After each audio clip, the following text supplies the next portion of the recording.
Well, I'm very excited to be introducing the partnership between Sanlam and the Loeries 2020. We've been looking forward to this opportunity where we find parallels between what we call creative excellence and financial excellence. And we think there are a lot of similarities.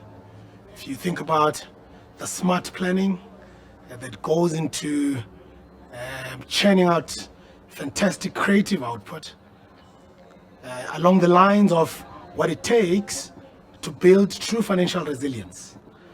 We believe that it puts us in a very opportune position as a brand to be able to make a meaningful difference to people's lives. We have a business that is rooted on a purpose of empowering generations to be financially secure, confident, and prosperous.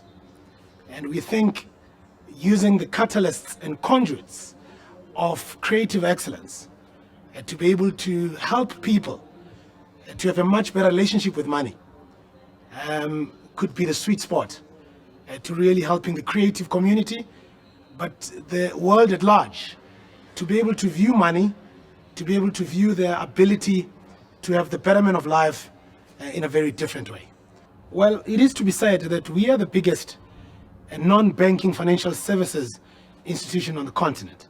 And our strategy is rooted on this very powerful pillar of building a Pan-African champion. And in this continent, we truly want to help people become better in their own personal lives, but also in their ability to help others to participate in the mainstream economy. And we call this financial inclusion. What is even more exciting for us is the Loeries 2020 theme, which is #CreateChange. We think in a year that's been so devastating, in a year that's ushered so much economic turbulence, in a year that's ushered so many social ills, we think as the creative community, we have the ability to deliver tangible results that can change people's lives, not only financially, but only in their day-to-day lives. My name is Sydney Mbele. I'm the Chief Executive of Brand at Sanlam, and I'm very happy to be presenting this partnership between Sanlam and the Loeries 2020.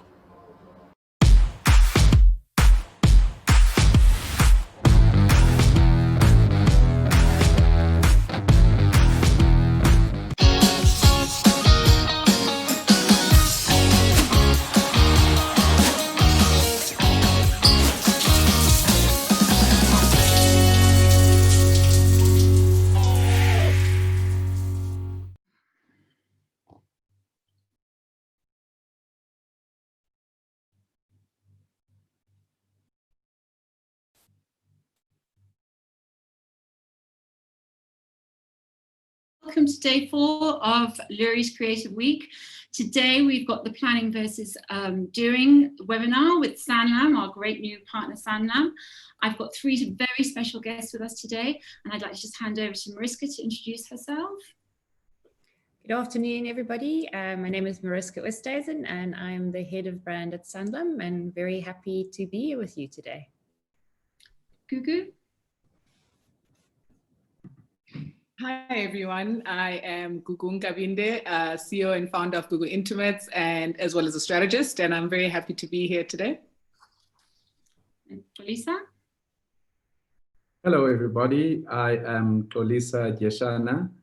I would like to apologize for my blurry situation that's happening. I'm not trying to hide my identity, but unfortunately, as you all know, we are living in these interesting time where technology will dictate to us how we appear.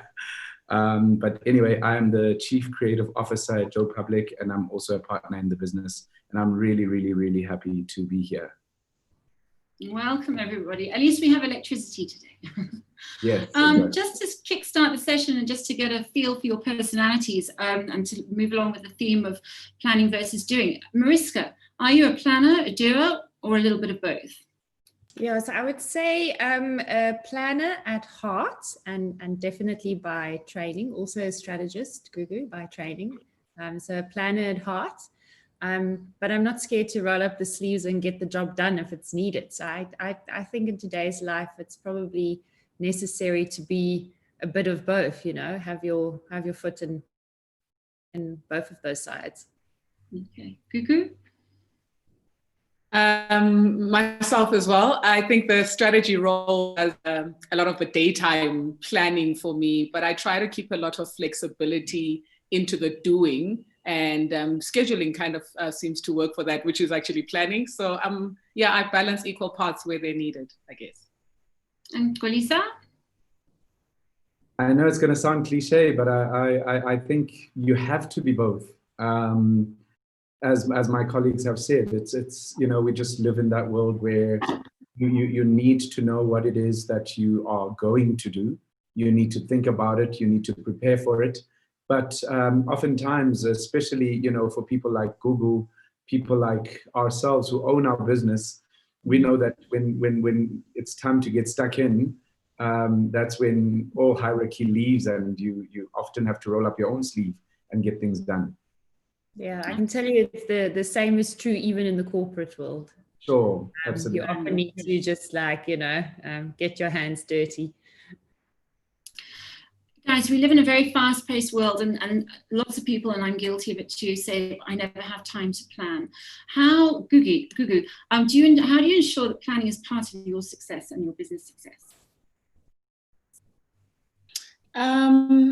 I think there's been an equal part of like kind of allowing creativity and flow into your life when you're creating something. So Gugu Intimates was kind of one of those things that I could never have imagined where it ended up. But from a business perspective, planning was quite important because I had a day job, for example. So in the interest of planning time, I had to quite change my lifestyle and change my schedule quite a bit.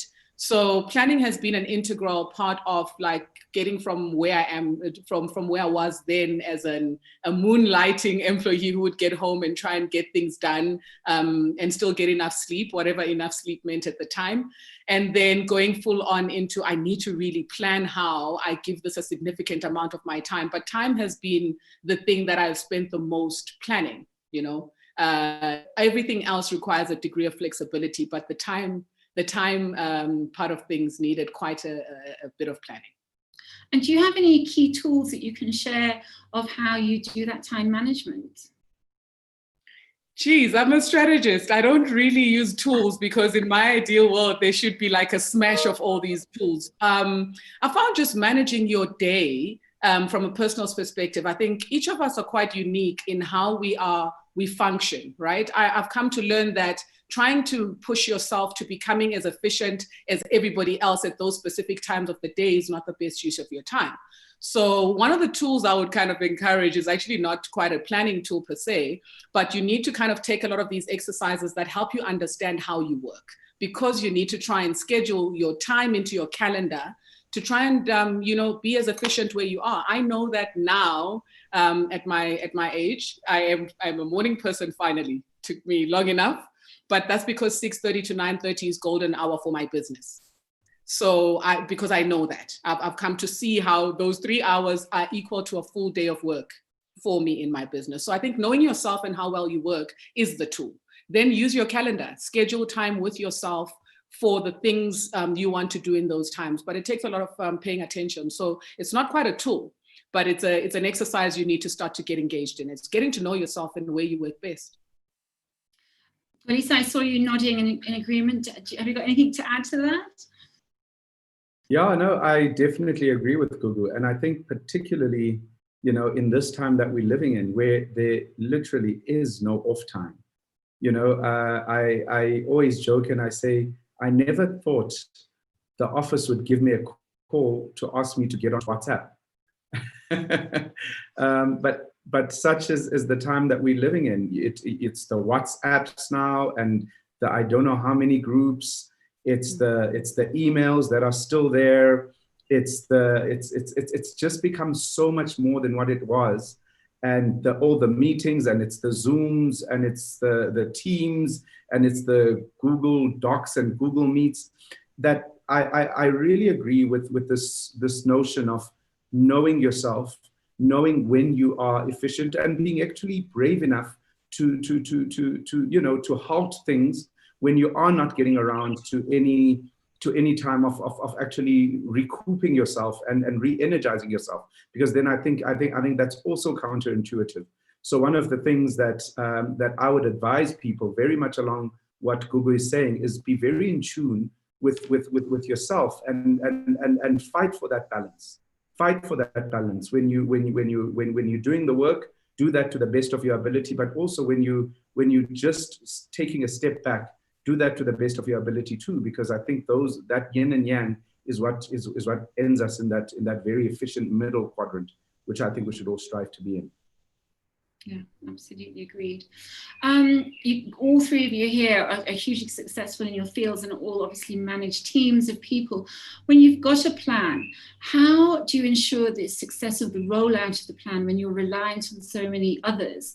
Mariska, can I ask for your feedback on that? Yeah, sure.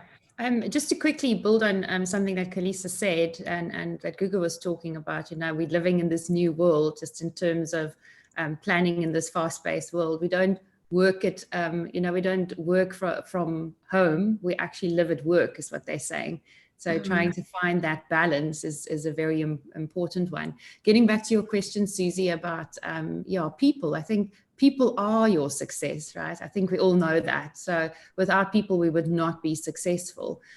So I think what it's all about as a leader is just setting the vision and the goal, and then allowing your people to play to their strengths and to play their part for you to actually achieve that goal. So yeah, I think the managing of people is all about setting the goal, setting the vision, not to micromanage, and then to allow your people, each of them, to play their part, to execute their smaller plan to help you reach your bigger plan. Okay, the micromanage is interesting, and I guess handing over and entrusting and hoping that the plan pulls together is all part and parcel of the journey. Xolisa, as one of the region's most awarded and highly acclaimed CCOs, can you give me an example of your best work that you've produced and how planning was key to the success of the project?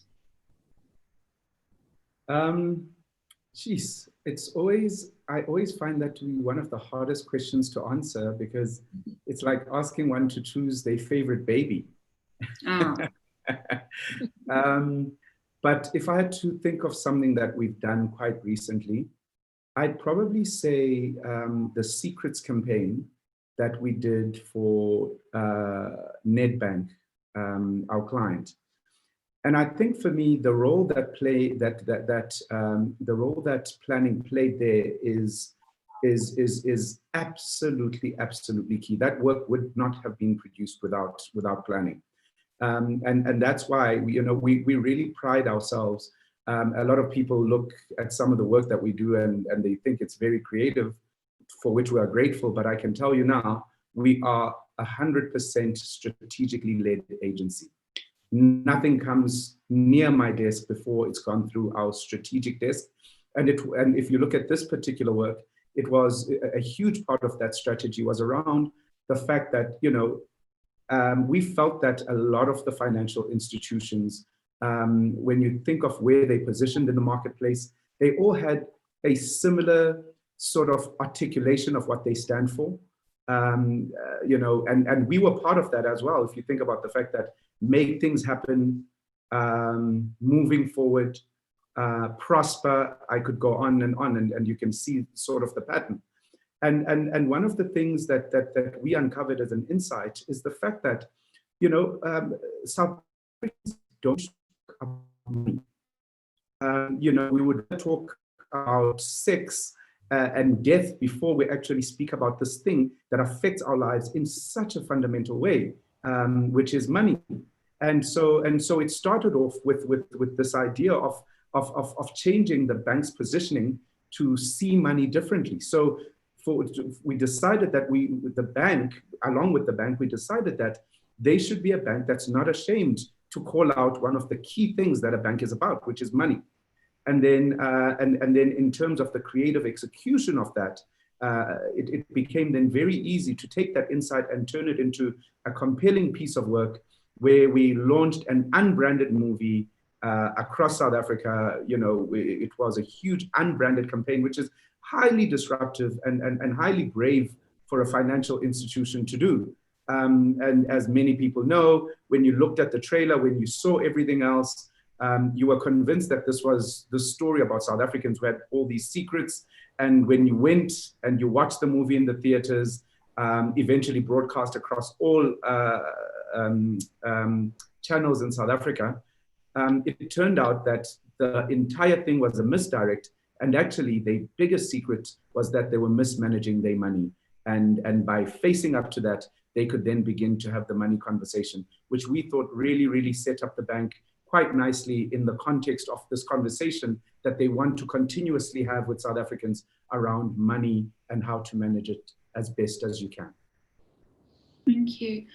Gugu, is there anything you'd like to highlight in your career or within your business, a certain line that has been hugely successful purely because of the planning? Sure.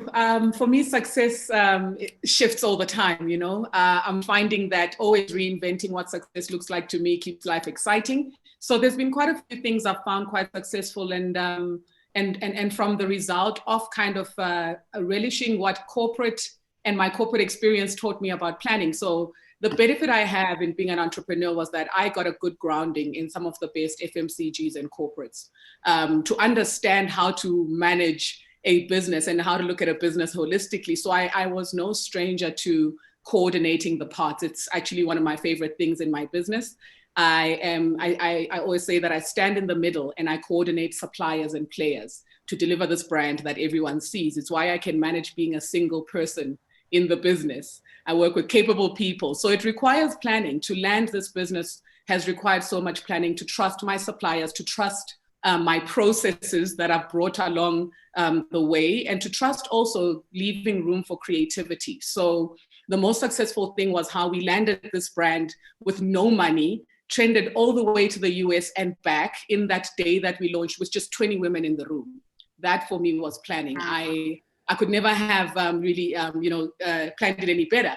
I just looked at how, you know, things spread. How does information spread? Information spreads from trusted people. And I looked at what I was trying to say, and I planned carefully around who was going to help me give it a voice. And 20 women broke the internet and got Essence, US and MTV Base calling me by the next day, you know, asking to speak to me about the brand. And that for me is kind of the planning of understanding people's strengths and coordinate well, you guys achieving that particular target. And it's something that I can also credit to going to an agency. I think the biggest crown in my jewel in my crown is that I went into an agency like Joe Public, and I got to see the other side. So I could stand squarely in the middle and understand both sides and then referee. That's what I do in my business. I pretty much referee delivering this coordinated effort to bring this brand together.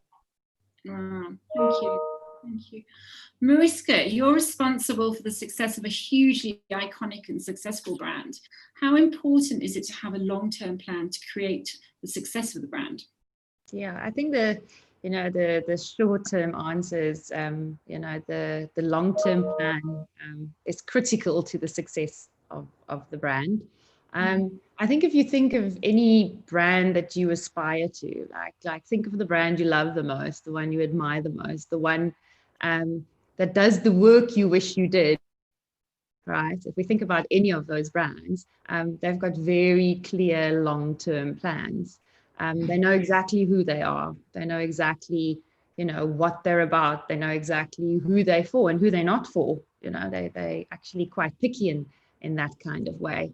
And they know what value they want to bring to the world and add to the world. And most of them, I think, have been actually beautifully executing that exactly same plan for, usually a very long time, over and over again. So I think, having a very clear plan, knowing who you are, is just so critical for becoming an iconic, brand. I think the trick is in crafting that plan. Sometimes crafting that plan is the thing that takes quite a while.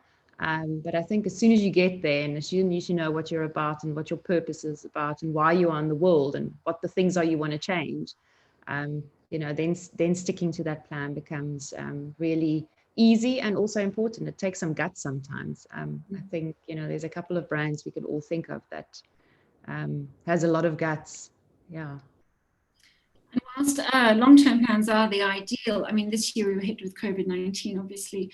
How willing and able was it to adapt to just overnight having to change those plans? Can you share some insights as to what happened within? Yeah, sure. I mean, sure. I think we all went into 2020 with a lot of plans, right? We had these plans. It's 2020 after all, so it was going to be the year of vision and change and new beginnings and big dreams. And then COVID came along and actually just put everything on pause. It really has been an unprecedented year, a strange year, one we'll always remember, but also one I think that taught us some amazing lessons along the way. We try and focus on some of the positive that came from it, but I won't get distracted by that. Let's get back to what happened within. And literally, I mean, we had to relook our plans overnight. We went into lockdown. We had to look at our communication. We had to pause the communication that wasn't relevant. We had to adapt some of our messages. We did, however, take a breath. We stopped and we did plan. I think there are some brands that probably just rushed in. You've heard of some that had some backlash. Probably one of the first things right at the beginning that was sort of aimed at the marketing fraternity was, remember, this is a pandemic and not a brief. So don't try and take advantage of this situation. So we actually did do planning. We're also not one of those brands that went dark. So I think a lot of brands just stopped their advertising. And for me, going dark in dark times is probably the worst thing you can do. Kantar has done some studies, and it actually has proven that those brand equity has been negatively impacted. So we stopped, we took a breath, we did some planning together with our partners, and then we got on with it. We just kept on communicating through COVID, standing in solidarity, and after that, and all of it still in line with our goals and our ambitions. We didn't change that. We've always wanted to enable people to be financially resilient. So we stuck to that. Then just after COVID, we launched Now's the Time to Plan. That's done really well. And also the results of our company actually is the proof in the pudding, if they put it that way. So we've done really well as an organization, probably the best in our category. I think the Loeries has followed a similar sort of path. I remember our first conversation was in February when we spoke about Constitution Hill and a large event and how that would look. And similarly, as the days went on into COVID and we were hearing that Cannes was postponing and Dubai Links and all the other awards were postponing and then cancelling. And we decided exactly the same, not to go dark, not to walk away. Entries were made free, and here we are, with our event online now. And I think there's been some real positives that have come out of it, and the way we've managed to work with partners and support the industry and just evolve differently. And if we are able to do something large and physical next year, we will certainly take all these learnings with us and combine what we've learned digitally to the physical world. Yeah. So you have to be adaptable, right? I mean, I think adaptability is the what is the right word? It's the foundation of evolution. I think if you go and ask Darwin, he will tell you it's not what did he say? It's not the strongest or the most intelligent. It's the one that can best manage change. So, or allegedly that was him. So I think to be adaptable and flexible is so important, especially in these times. And Xolisa, within Joe Public and with your clients, I mean, obviously we all just turned around overnight. How did you fare? Look, it was unprecedented, and I think, as Mariska rightfully said, it's one of those things that represented something that I don't think anybody could have foresaw. But at the same time, it challenged all of us in our ability to how quickly we could actually turn things around, or rather adapt how things were in order to still service and add value to our clients. In our case, we were affected by almost all the bans. And somehow we had to keep our clients relevant during those times. You know, there were so many practical things and innovative ways of working, whether it was taking brand assets and shooting ads on cell phones remotely, you know, or whether it was taking key brand assets and finding ways for them to be relevant in a way that was sensitive to what was going on, but also in a way that added value in the national conversation. But I think for me, probably the biggest highlight, which is something that I actually wanted to say earlier, I think for me, probably the biggest highlight for us was that we learned how much our people will do for the company. And we learned how important it is to start from that place of trust. So where you don't have the opportunity to macromanage, or rather micromanage as you used to, and just giving people that opportunity to show you how much they will do just by giving them that trust. And I think for us, definitely, it's been our people that have really kept us afloat in the way that they have during this time. Yeah, absolutely. It's been big. Gugu, your business, did you have to make much changes? Were you able to carry on in the online realm? And can you just give us some insights into your planning and overnight planning and changes? Yeah, so I had been playing in a very interesting space just before COVID. So for about a year and a couple of months, I had brought into Sandton City and Rosebank Mall the idea that the stores that were sitting vacant and were priced at ridiculous amounts per square meter, they could make some money as opposed to no money by giving them to small businesses, female-owned businesses, for a fraction of the price. So I'd been playing in that space for about a year, where we would take short-term leases with shopping centers, and we called those gap leases, and we collaborated with some of the best brands. I mean, Africa Your Time is now, Suki Naturals, quite a few brands that are now playing in the mainstream retail world, where the likes of Woolies, etc., have now taken notice. We decided to collaborate and go into those spaces. But we could already feel that retail was changing in about Feb.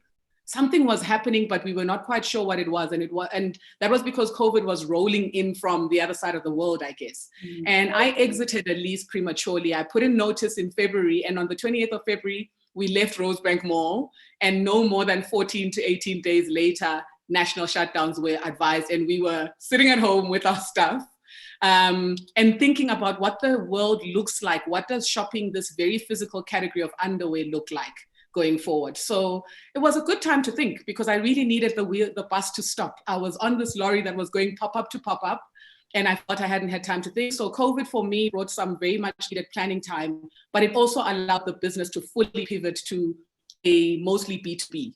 So we were listed by Superbalist as a result. Superbalist became the fastest growing retailer in the country overnight, because they were geared to deliver and serve. Mm-hmm. So they came for us local brands, and that's what saved the business literally in the 3rd month of lockdown. A huge order and a listing, and now we are rolling that out into other retailers. The courage came from knowing that playing small and 3-month lease-ish is not going to cut it anymore. COVID kind of was that push, I guess, that I also needed. It was scary for a moment, but I can't imagine not being where I am now. In hindsight, this was where we were meant to go. I just didn't know how to put it there. Obviously a huge entrepreneur, Gugu. Can you tell me how important the importance of financial planning is in your business? Ooh. Okay, so one of the things I was jaded about in starting a business, in my very lofty idea of partner with people who are strong at what they do, was that I could totally outsource this financial thinking, because I'm not an accountant. I thought you could pay someone enough to think like you, you know? And it's a thing that now, as I consult for businesses, I see is a big faux pas that we do. We think that by paying someone enough, they will get into our brains and become a double us in the finance space of our business. I have made significant losses from things that I could have taken a leap of bravery. And it's really bravery. We're scared to look behind the curtain because there is a notion that you're not an accountant. So I'm a creative and I'm a strategist, but I'm in no way a CA. So in the beginning, I allowed too much power. So I thought I would get all the answers strategically from there. And that's kind of been the biggest growth that I've realized was I need to partner with someone who I can have strategic conversations with and not just the accounting and bookkeeping conversations. That's the growth I had to make, especially in 2020, was the importance of someone who can read the situation, the market, the context, and give you advice as opposed to just manage your finances. That became very apparent to me this year, and I've kind of taken that on. Amazing, thank you. Xolisa, have you ever been given any wonderful, great financial advice, either personally or business-wise, that you've taken or equally ignored? Well, one of them was something that we all collectively learned. When I moved to Joe Public in 2006,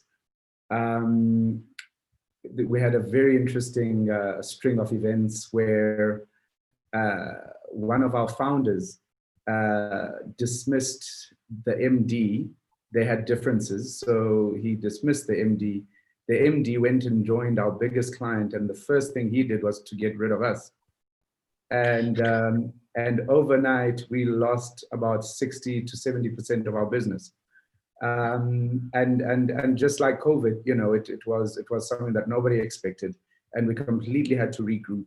And from being one of the worst things, it actually became an opportunity, because our business wasn't worth much. We were still internationally owned, but because our business wasn't worth much, we sort of had a process of finding our purpose as a business, and that led to us buying the business back, and that led to us having learning this huge financial lesson, which is to put all your eggs in one basket is something to never do. And luckily for us, we've always learned to sort of spread our risk, and so that made a huge difference. And I think, as Gugu said, partnering with the right financial people, financial institutions, having the right financial people internally to then implement some of these lessons that you learn is absolutely key. On a personal note, I'd probably say it's my current bank, and I remember, you know, there was a time. In fact, I would argue it still is a time for many South Africans when looking like you've made it was such a big thing. You know, you want to make your parents proud, and you know, you want to go home with these tangible things that they can see. Same thing with your community. So I remember cars were a big thing. So I wanted to get a nice luxury car, and you know, without doing much consulting, I was just told that, listen, you just take a balloon payment and you worry about that thing one day later. And I know many people still do that. And I'll never forget one bank that actually advised me, where they said to me that, listen, we think it's better for you to take this. You could take it maybe over a couple more months, but it's still better than, you know, having this ongoing debt that you haven't touched by the time it gets to 5 years, etc. And that absolutely changed my life. It was a simple piece of advice. It was practical advice. It changed my life, and it empowered me in a huge way. So we're always learning, I suppose. Yeah, absolutely. Thank you. Mariska, some youngsters often say it's too young to start financially planning. Some elder people would say it's too late. Is it ever too early or ever too late to financially plan? And can you highlight the consequences of not? Yeah, so I mean, I think the answer is it's never, ever too early to start with your financial planning and, you know, to start on your financial journey. Yeah, I think there's a Chinese proverb that I heard from someone once that I just love, that says the best time to plant a tree was 20 years ago. The second best time is right now. So I think when I was 35, I was told that, you know, if I wanted to retire comfortably, I should have started at 25. And I was like, wow, I wish they told me that when I was 25, right? So you have to start early. I think probably somebody did tell me to start sort of planning for, you know, that big R word, or just to start saving for your future if retirement is a bit scary for you, right? And I'm sure somebody told me to do that when I was 25, but we know that advice is wasted on the young. You know, you think you've still got so much time and you've got so many other priorities and you want to buy the nice car and, you know, you've got, you have to go out with your friends and there's just so many things that you have to do. But if you start early and if you start small, that's probably the best thing you can do. So start from your first paycheck, pay yourself first, right? So save before you spend, because otherwise you will never have any money at the end of the month. I can promise you, if you promise yourself you'll save at the end of the month, that's never going to happen. Live within your means. And if you do that, compound interest, you know, it really is a wonder. It does amazing things. So it's never too early. Start as early as you can. Thank you. Gugu, looking into the future, have you got any exciting plans lined up for your business? Anything you can share with us? Geez, yeah, I think, like I said, I got a little taste of bravery this year and I'm going mad with it. I'm like a child running around with scissors. I'm about to start finally like rolling out new lines in the range. I think I took a big leap with just a set number of SKUs, so just a certain number of bras and bottoms, but the markets were opened right up. So the one I can speak about is a swimwear limited edition range coming just in time for Christmas. So we're all going to be super cute. And 2021, it's just going to accelerate because I think the most exciting thing that COVID also made quite a few businesses locally do for us in the textile industry was to revisit what we can do locally when the borders got closed. So things suddenly got a little bit easier. So what I can say is I can now dye fabric locally, which is a dream. If you had told me this 4 years ago, I'd have never believed you. And I didn't buy a single machine for that to happen. So yes, we can dye fabric locally now, which is the biggest step that my business has been able to take so far. Thank you. Xolisa, plans for the future? Are there certain journeys you'd like to see this industry move into or change or adapt into? Any thoughts on that? Well, look, for us, I mean, we're coming off quite a historic deal that we've made. We've just become the biggest Black-owned agency in South Africa. And we are really proud of that. And we think that's going to open up a lot of opportunities for us. We think that that's going to have a really, really good effect on our product. And just really allow us to we've just opened a Cape Town office. So it's expanding our footprint and just trying to see how we can add value to more and more clients. And I think from an industry perspective, one of the things that I'm passionate about, and I know we are passionate about as Joe Public, is how do we start to tell more local stories in order to connect with our market. I think that for me is still that one goal that I would love to see more and more agencies in this country doing. I think we've got a fantastic country with amazing tapestry, amazing people, amazing insights. And I'd love for us to show up in the world stage, but with proudly South African type of stories. You know, Gugu tells amazing stories about her brands. Mariska can tell you amazing stories about her brand. These are brands that are from this beautiful country of ours. So how do we start to create work that is reflective of the richness and the pride that we all represent? Thank you. Mariska, anything to add to that? Yeah, I just want to say congratulations to Xolisa on that amazing achievement. That's wonderful. Good to hear that, and yeah, good luck with that. And I've really been inspired by Gugu and her stories of how lockdown actually pushed her to, you know, just take her business to a different level. I mean, that's the stories I was talking about. It's been a terrible year in so many ways, but also a really inspiring year. So many positive stories, so many lessons we've learned. So yeah, no, it's been been amazing. Yeah, in terms of our industry, you know, I think we all get very distracted by this thing that we're using here today, technology, that shiny new thing. And I sometimes think, you know, we get distracted by that and promotion in the short term. I want to encourage all of us to not do that, to keep on focusing on our clients, you know, having that insight like Gugu had when she started her business. It's all about humans, right? So start with the humans, start with adding value to them, focus on persuasion rather than just promotion, and, you know, keep on building those iconic brands we were talking about earlier. That would, for me, be where I want to see this industry go. Yeah.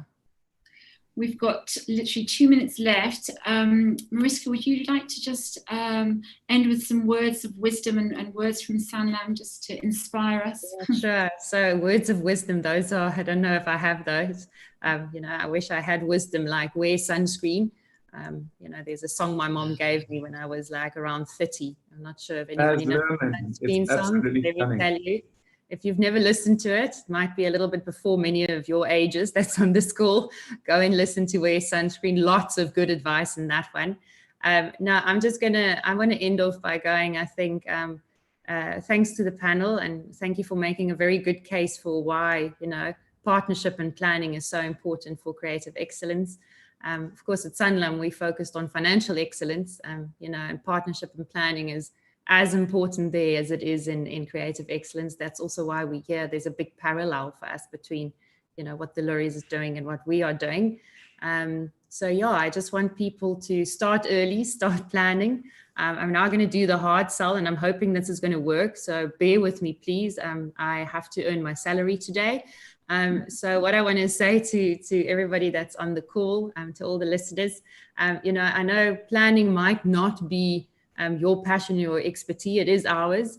Gugu, you're absolutely right. You can't just, you know, outsource it all, but you have to find a proper partner that understands who you are and can help you plan.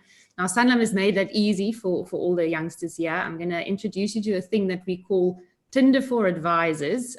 So let me see if I can work technology and actually know what's happening here now.